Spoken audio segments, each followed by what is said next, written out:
អ្នកឆ្លាតជាអ្នករៀនកម្រិតប្រាជ្ញារបស់មនុស្សម្នាក់ៗគឺមិនស្មើគ្នានោះឡើយអ្នកខ្លះកើតមកមានអំណោយផលពីធម្មជាតិចំណែកឯអ្នកខ្លះទៀតកើតមកមិនសូវមានប្រាជ្ញាដូចគេដែលតម្រូវឲ្យមានការខិតខំរៀនសូត្រឲ្យបានច្រើនដើម្បីទទួលបានចំណេះដឹងមកដាក់ក្នុងខ្លួនចំណេះដឹងគឺជាពន្លឺដែលជួយបំភ្លឺផ្លូវទៅរកប្រាជ្ញាហើយប្រាជ្ញានឹងកើតមានឡើងនៅពេលដែលយើងខិតខំដោះខាត់និងអនុវត្តចំណេះដឹងទាំងនោះក្នុងផ្លូវដែលត្រឹមត្រូវបើយើងខ្វះចំណេះដឹងយើងមិនអាចមានប្រាជ្ញាបានឡើយហើយផ្លូវតែមួយគត់ដើម្បីទទួលបានចំណេះដឹងគឺមានតែការសិក្សារៀនសូត្រប៉ុណ្ណោះលោកសូក្រាតបានពោលថាមនុស្សឆ្លាតរៀនសូត្រពីគ្រប់យ៉ាងនិងពីមនុស្សគ្រប់រូបមនុស្សមធ្យមរៀនសូត្រពីបទពិសោធន៍របស់ពួកគេចំណែកឯមនុស្សល្ងងវិញតែងតែមានចម្លើយចំពោះគ្រប់រឿងរួចជាស្រេចទៅហើយមនុស្សដែលយល់ថាខ្លួនឯងចេះដឹងគ្រប់រឿងគឺជាមនុស្សល្ងងខ្លៅពិតប្រាកដព្រោះគេបិទផ្លូវខ្លួនឯងដោយយល់ថាចេះអស់ទៅហើយមិនចាំបាច់រៀនសូត្រអ្វីបន្ថែមទៀតឡើយដោយឡែកមនុស្សដែលចេះរៀនសូត្រពីកំហុសរបស់ខ្លួនឯងអាចចាត់ទុកថាជាមនុស្សដែលចេះដឹងម្នាក់ដែរព្រោះពួកគេនឹងមិនប្រព្រឹត្តកំហុសដដែលជាលើកទី2នោះទេហើយបទពិសោធន៍ជីវិតផ្ទាល់ខ្លួនទាំងនោះនឹងជួយឲ្យពួកគេរីកចម្រើនបានមួយកម្រិតរីឯជនណាដែលតាំងខ្លួនជាមនុស្សទឹកកន្លះកែវតែងខិតខំស្វែងរកចំណេះដឹងពីគ្រប់ទីកន្លែងនិងពីមនុស្សគ្រប់រូបមិនថានៅសាលារៀនវត្តអារាមមន្ទីរពេទ្យឬទីសាធារណៈដោយចេះរៀនសូត្រពីលោកគ្រូអ្នកគ្រូឪពុកម្ដាយឆាក់ទុំឬសូម្បីតែជនដែលមិនដែលស្គាល់គ្នាពីមុនមកបុគ្គលនោះត្រូវបានគេចាត់ទុកថាជាមនុស្សឆ្លាតមនុស្សឆ្លាតចេះរៀនសូត្រពីគ្រប់កាលៈទេសៈដើម្បីប្រមូលយកចំណេះដឹងនិងបទពិសោធន៍បន្ថែមលើពីនេះគេក៏ត្រូវរៀនសូត្រពីកំហុសអ្នកដទៃផងដែរព្រោះជីវិតមនុស្សម្នាក់ៗគ្មានពេលច្រើនល្មមនឹងបង្កើតកំហុសគ្រប់យ៉ាងដើម្បីរៀនសូត្រដោយខ្លួនឯងនោះឡើយចំណុចអវិជ្ជមានរបស់អ្នកដទៃគឺជាមេរៀនសម្រាប់ជៀសវាងចំណែកឯចំណុចវិជ្ជមានគឺជាគំរូដែលគេគួរតែសិក្សារៀនសូត្រតាមបញ្ញាព្រះពុទ្ធទ្រង់បានសម្ដែងថាការយល់ឃើញត្រូវនឹងឆ្ពោះទៅរកការនិយាយត្រូវ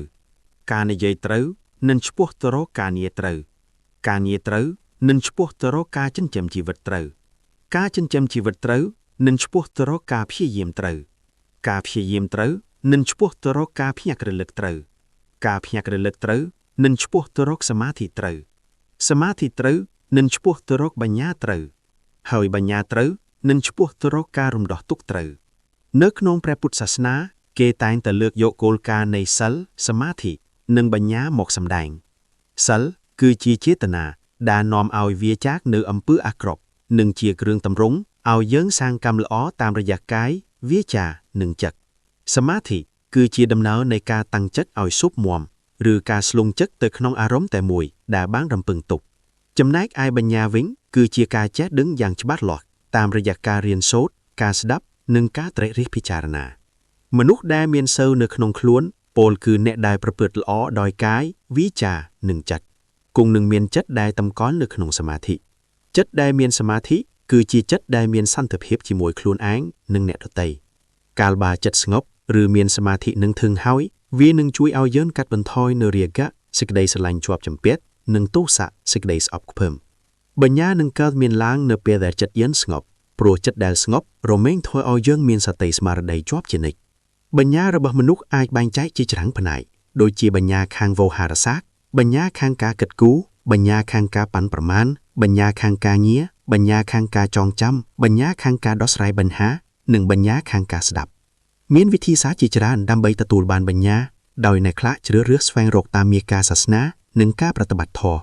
ហើយអ្នកខ្លះទៀតស្វែងរកតាមរយៈការសិក្សាស្រាវជ្រាវនិងការអានសៀវភៅជាដើមសមត្ថភាពនៃការទទួលយកព្រះពុទ្ធទ្រង់បានបែងចែកមនុស្សជា4ប្រភេទប្រៀបដូចជាផ្កាឈូក4ជំពូកគឺ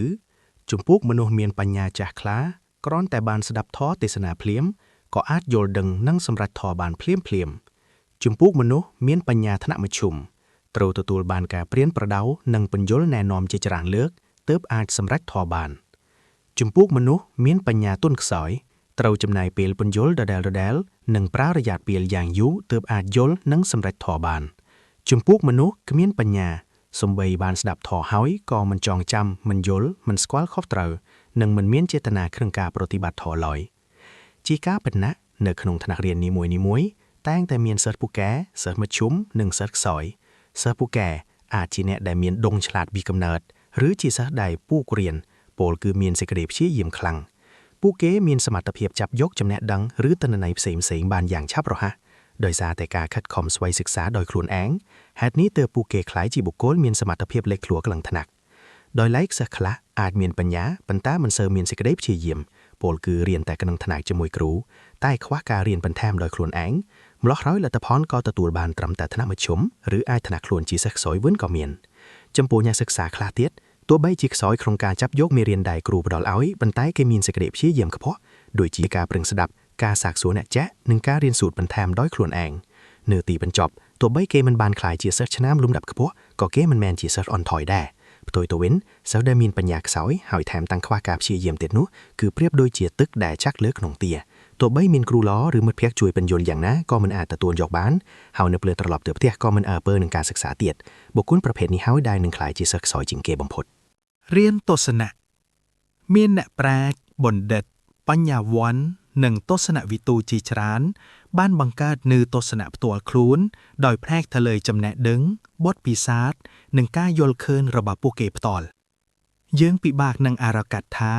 ទស្សនៈមួយណាខុសឬមួយណាត្រូវណាស់ប៉ុន្តែយើងអាចយកទស្សនៈឬគោលគំនិតទាំងអស់នោះមកសិក្សារៀនសូត្រដើម្បីទាញយកប្រយោជន៍សម្រាប់អភិវឌ្ឍខ្លួនប្រយោជន៍ដ៏ធំនឹងកើតមានឡើងនៅពេលដែលយើងយកទ្រឹស្ដីទាំងអស់នោះទៅអនុវត្តបានត្រឹមត្រូវប៉ុន្តែប្រសិនបើយើងគ្រាន់តែចងចាំដោយការទន្ទេញជាប់នឹងមាត់វានឹងមិនផ្ដល់ប្រសិទ្ធភាពអ្វីឡើយទស្សនៈនឹងនៅត្រឹមតែជាសំណងប្រយោគមួយឃ្លាដ៏សាមញ្ញប៉ុណ្ណោះប្រសិនបើយើងមិនយកវាទៅប្រើប្រាស់ប៉ុន្តែវានឹងក្លាយជាមាគ៌ាដ៏ល្អដែលអាចនាំយើងទៅរកភាពរីកចម្រើនបាននៅពេលដែលយើងអនុវត្តវាបានយ៉ាងខ្ជាប់ខ្ជួនការមានគំនិតទស្សនៈល្អប៉ុន្តែខ្វះការអនុវត្តជាក់ស្ដែងឬអនុវត្តក្នុងផ្លូវដែលខុសនឹងនាំឲ្យលទ្ធផលដែលទទួលបានស្មើនឹង0ម្យ៉ាងវិញទៀតទស្សនៈល្អប៉ុន្តែអនុវត្តខុសកាលៈទេសៈក៏អាចនាំមកនូវសេចក្តីទុក្ខដល់ខ្លួនឯងបានដែរបុគ្គលដែលមានទស្សនៈល្អច្រើនអាចនឹងទទួលបានការកោតសរសើរក្នុងរយៈពេលខ្លីប៉ុន្តែបុគ្គលដែលធ្វើសកម្មភាពច្រើនជាងពាក្យសម្ដីនឹងត្រូវបានគេគោរពផ្ដល់តម្លៃអស់មួយជីវិតការរៀនសូត្រចាំបាច់ត្រូវមានទ្រឹស្ដីជាមួយការអនុវត្តជាក់ស្ដែងជានិច្ចព្រោះបើមានតែទ្រឹស្ដីតែខ្វះការអនុវត្តគឺមិនបានផលចំណែកឯការអនុវត្តដោយមានទ្រឹស្ដីជាជំនួយក៏មិនអាចនាំទៅរកភាពជោគជ័យដ៏រឹងមាំបានដែរគំនិតចំណេះដឹងនិងមនុស្សលោក Augustus Hare បានពោលថាគំនិតគឺជាខ្យល់ចំណេះវិជ្ជាគឺជាក្តោងហើយមនុស្សជាតិគឺជាក្បូនមួយដែលអាចធ្វើដំណើរទៅមុខបានគឺអាស្រ័យដែលមានក្តោងនិងកម្លាំងខ្យល់ជាជំនួយប្រសិនបើមានតែក្តោងឥតខ្យល់ឬមានតែខ្យល់ឥតក្តោងក៏មិនអាចនាំក្បូនឲ្យទៅមុខបានរលូនល្អក៏ដែរវាក៏ប្រៀបបាននឹងជីវិតរបស់មនុស្សយើងដែលអាចឈានទៅមុខបានយ៉ាងរឹងមាំក៏ដោយសារមានចំណេះវិជ្ជានិងគំនិតជាខ្នងបង្អែកដ៏សំខាន់នេះឯងមនុស្សមិនអាចរស់នៅឲ្យមានសេចក្តីសុខពិតប្រាកដដោយគ្មានចំណេះដឹងនិងការត្រេះរិះពិចារណានោះឡើយជីវិតដែលខ្វះចំណេះដឹងនិងគំនិតគឺជាជីវិតដែលគ្មានន័យខ្លឹមសារចំណេះដឹងគឺទទួលមកពីការសិក្សារៀនសូត្រពីមនុស្សគ្រប់រូបនិងគ្រប់ទីកន្លែងចំណែកឯគំនិតវិញគឺការចេញពីចំណេះដឹងដែលយើងមាននេះឯងកាលណាមានចំណេះដឹងខ្ពង់ខ្ពស់ទើបបង្កើតឲ្យមានគំនិតទូលំទូលាយប៉ុន្តែបើខ្សត់ចំណេះដឹងហើយគំនិតក៏មិនសូវមានភាពចាស់ទុំដែរ